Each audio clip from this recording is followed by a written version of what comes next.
let's get back to on-field discussions and actual talk about the games for a change. Um, Chandler's going to be the epicenter of Week 4 here on Friday night, and it's kind of a toss-up between the game to be at. But we'll start with Basha at Chandler, a couple schools who aren't necessarily the most fond of one another in a variety of ways. But if you like offense and you like an entertaining show, this is definitely the game to be at. And I guess my question to you, Kyle, is what is going to determine who wins this game?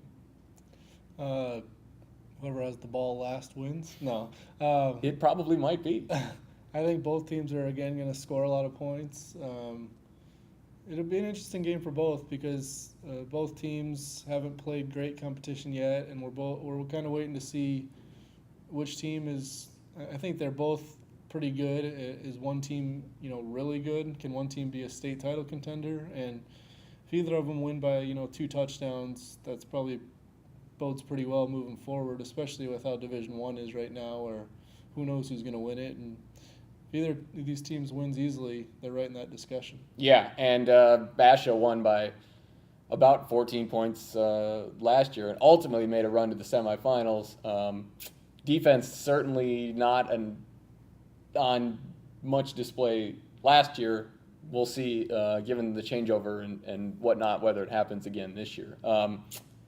I would imagine the keys are going to be at some level to control the ball, which kind of goes against what these teams like to do. I mean, they're very good passing teams, but I would imagine that running ball is going to be very key. And obviously, the turnover game.